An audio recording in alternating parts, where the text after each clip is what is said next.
Son las 7 horas con 41 minutos. Saludamos al arquitecto Fernando Carrión, experto en seguridad, académico y analista político. Ecuador se encuentra en una transición ya inminente, tanto a nivel del legislativo como del ejecutivo.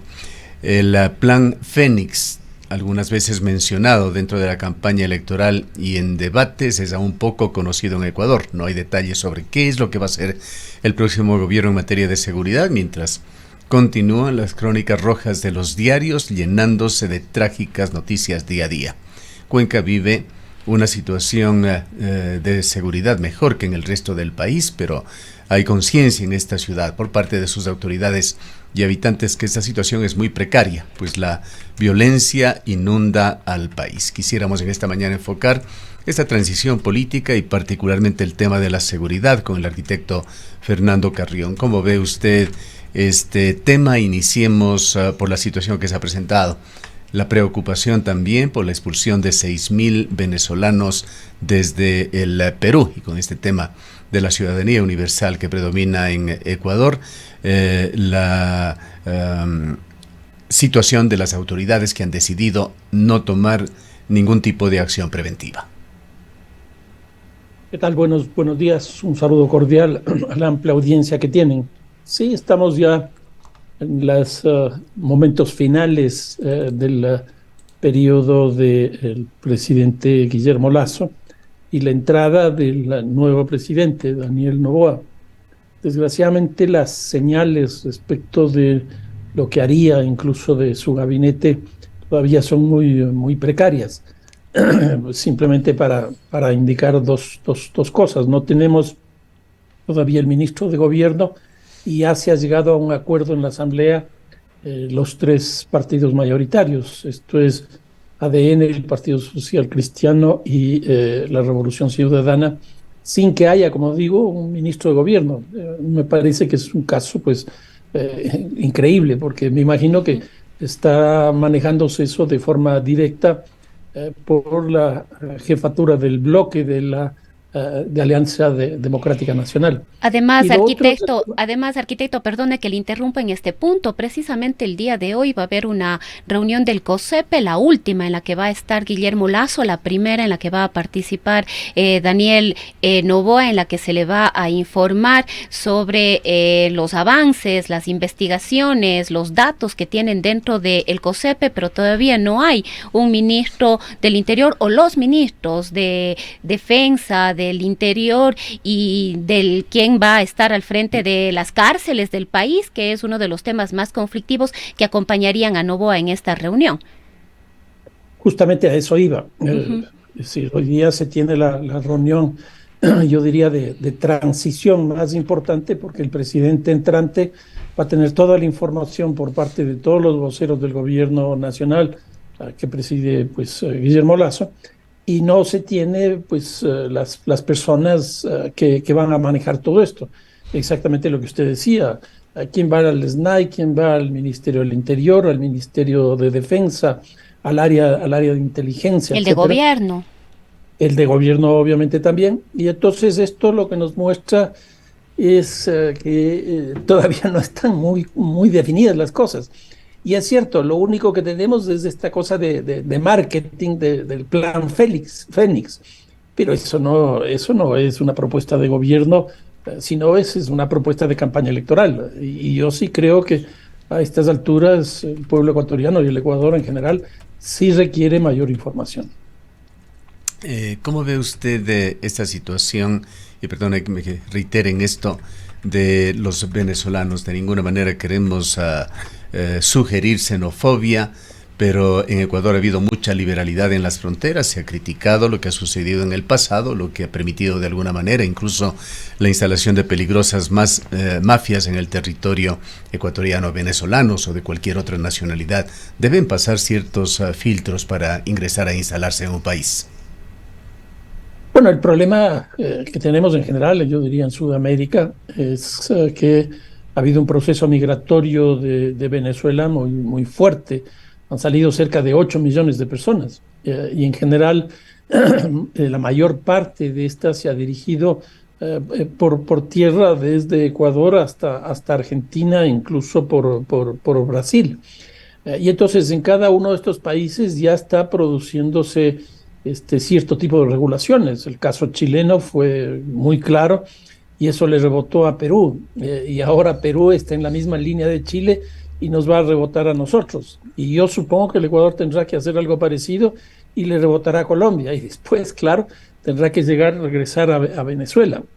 Esto por un lado, pero por otro lado también lo que tenemos es el fortalecimiento de esta estructura criminal denominada el Tren de Aragua, que el gobierno de Venezuela decidió en una de las cárceles que el Tren de Aragua tenía controlada, pues intervenir y mucha gente de ahí se escapó, empezando por el cabecilla principal, que finalmente, bueno, fue capturado en el Perú. Y esto produjo un efecto muy complejo, porque el Tren de Aragua hoy día está en Costa Rica, Brasil, Colombia, Ecuador, Perú y Chile.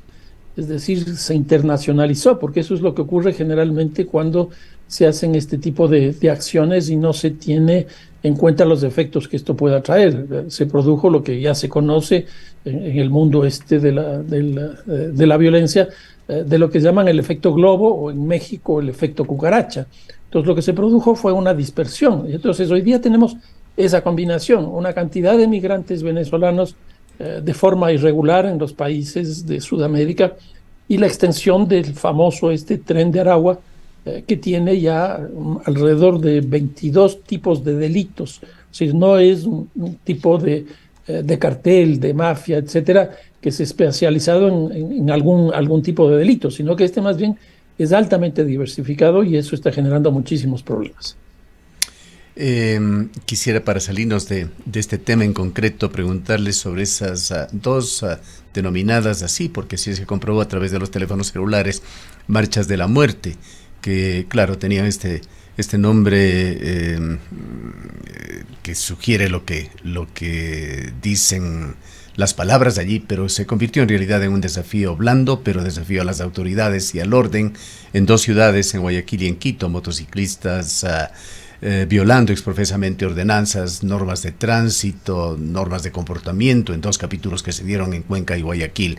¿Merece alguna interpretación este tema o se trata simplemente de una travesura juvenil, digámoslo así, que podría pasar en cualquier parte del mundo? No, yo creo que este tipo de cosas ya tienen que interpretarse dentro de los procesos estructurales que se está viviendo en el país. Ustedes recordarán incluso, pues no hace mucho tiempo, 2, 3 meses, cuando hubo uno de los levantamientos en la cárcel, en la penitenciaría del Litoral, pues exactamente igual salieron una cantidad de motociclistas e hicieron ese tipo de alardes. La mayoría de ellos, yo me imagino, eran incluso sicarios, porque las características de las motos que se difundieron a través de los medios y de las personas que los manejaban, pues eso daba lugar a interpretar, pero el gobierno no hizo absolutamente nada. Y esto que usted está señalando me da la impresión que va más o menos en la misma línea. No es una cosa tan explícita de esa articulación, pero sí son expresiones, yo diría incluso políticas, de ciertos grupos que pretenden pues el control del espacio público y obtener algún tipo de prebendas o beneficios. Además, arquitecto, esta llegada masiva de peruanos, muy probablemente de peruanos, de venezolanos desde el Perú a Ecuador, algunos ya están ingresando y hemos visto en estos últimos días también, me imagino que usted también los ha podido ver, una serie de videos en Huaquillas, en la provincia del Oro, incluso en Machala, que estas llegadas en situación de movilidad y de vulnerabilidad de estas personas generan también una serie de problemas de convivencia, entran a los locales, exigen comida, se han dado enfrentamientos a golpes entre estas personas, hace falta infraestructura, hace falta servicios básicos, es decir, hace falta muchas cosas para poder recibir también a estas personas en las mejores condiciones. Caso contrario se da lo que hemos visto en estos videos en estos últimos días con la llegada de los nacionalizados, en este caso de Venezuela, y que están siendo expulsados o están saliendo del Perú. Yo creo que aquí ha habido un problema de coordinación entre los dos gobiernos, el gobierno del Ecuador y el gobierno del Perú. Y me parece que no, o tomar una decisión de forma aislada, como lo ha hecho el Perú, que tiene toda la soberanía sin duda para hacerlo, pero sin coordinar con los países, y en este caso vecinos como es el Ecuador, pues conduce a este tipo de problemas y también a deteriorar las relaciones. Este rato la zona de frontera pues no se está viviendo bien, hay muchos conflictos, conflictos humanos, conflictos interfronterizos, se producen otro tipo de expresiones justamente en esa zona, y entonces eso deteriora las relaciones entre los dos países. A mí me parece que Perú debió y debe todavía pues establecer acuerdos de cooperación con el Ecuador para este tipo de medidas.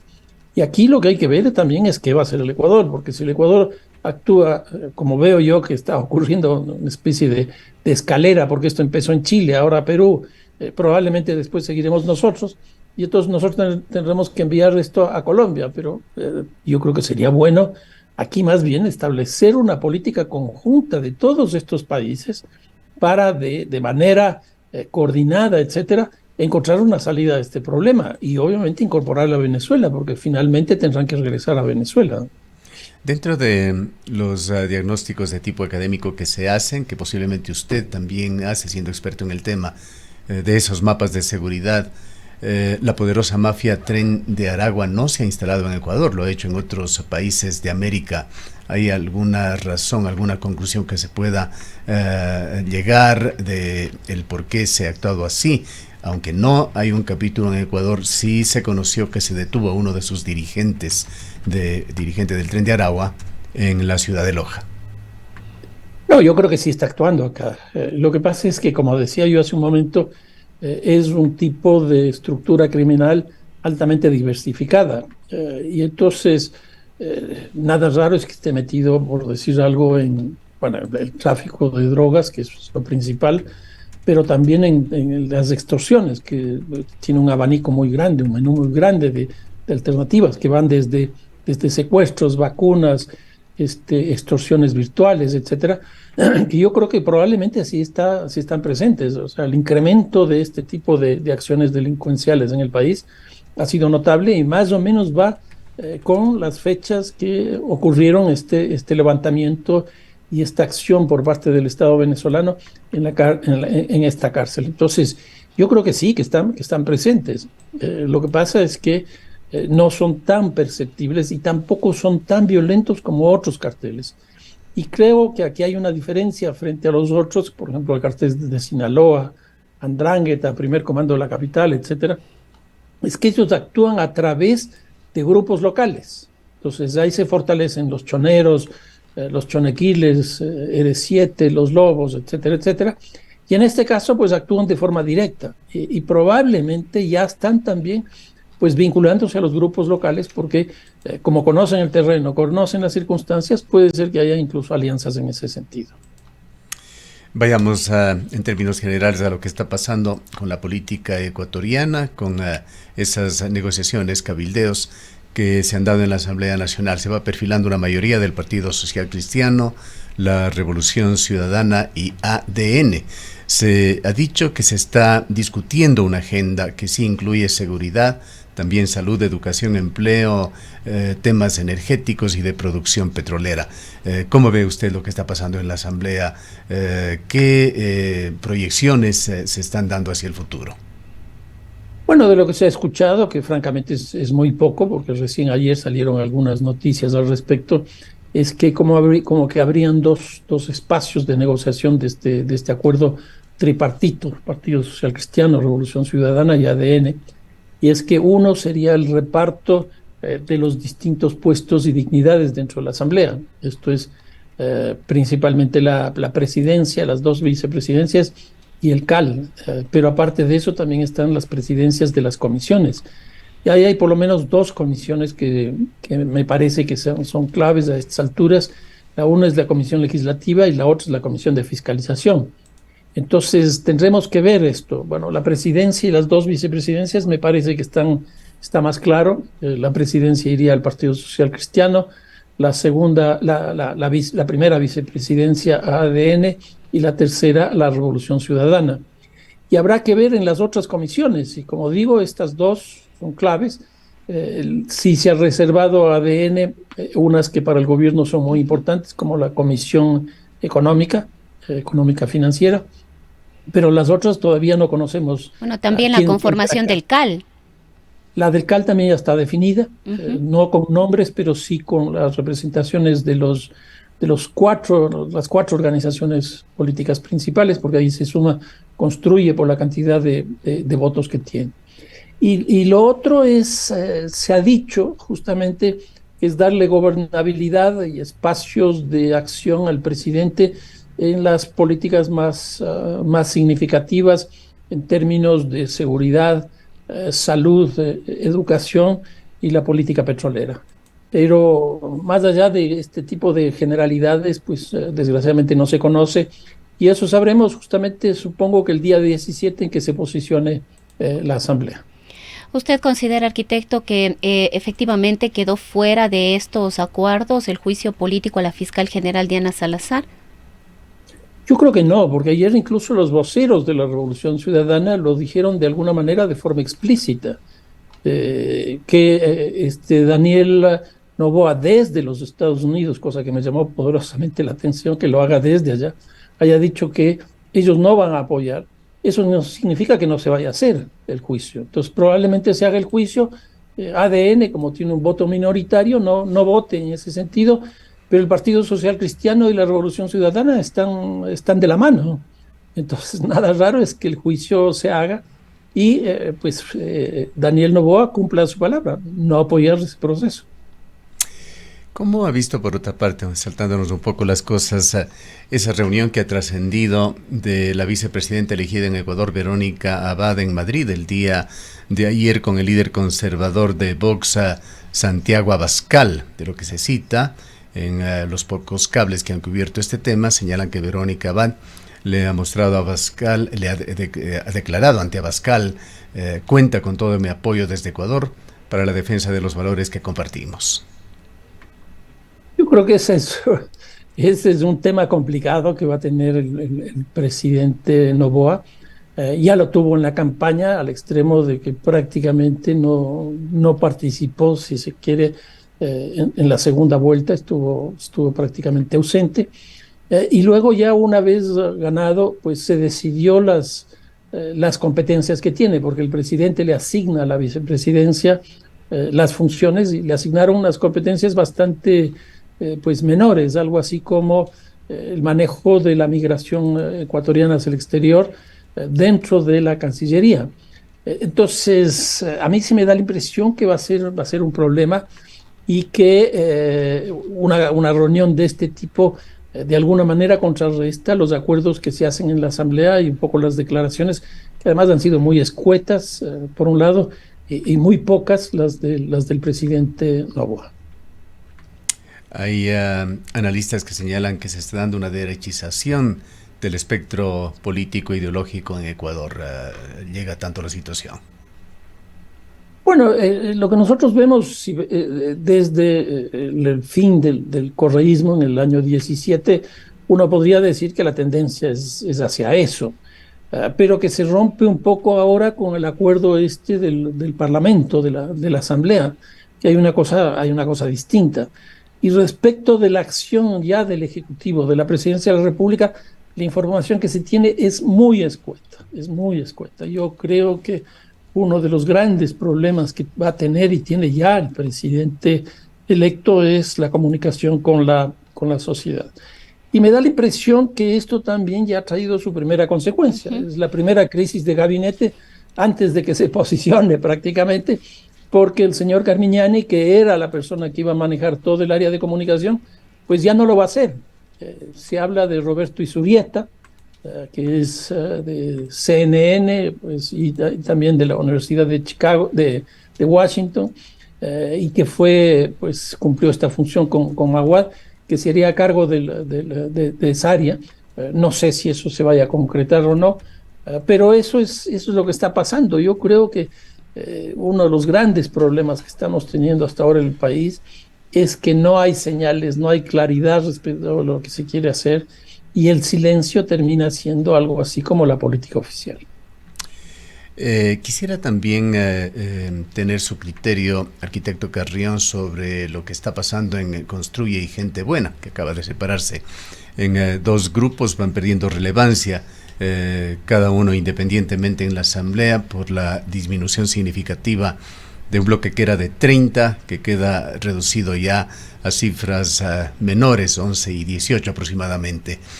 Santiago Basabe, un destacado analista, politólogo, se refiere a Construye, no deja de recordar su calidad de ex Revolución Ciudadana y habla de que está realizando todo un muñequeo por posicionarse en alguna situación de expectativa dentro de la Asamblea. ¿Cómo ve usted esta situación?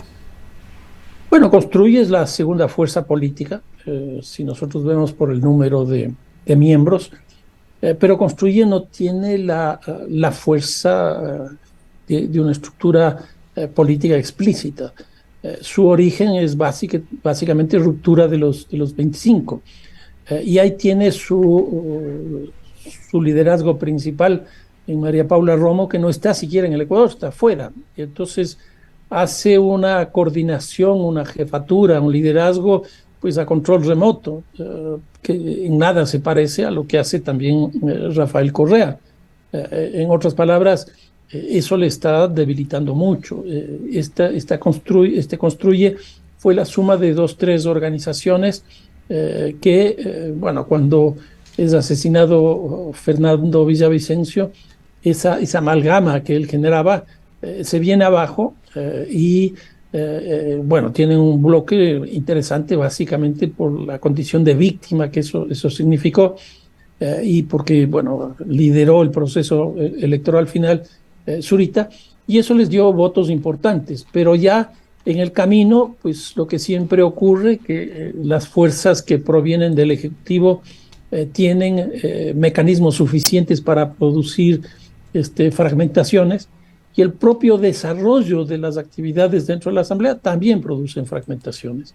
Entonces, de este rato la impresión que yo tengo es que Construye ya son como tres fuerzas que se van cada uno por su lado y pues irán en cada votación pues moviéndose al ritmo que ocurra. Y como aquí lo que interesa son posiciones políticas, nada raro que haya que también se vayan sumando al bloque mayoritario.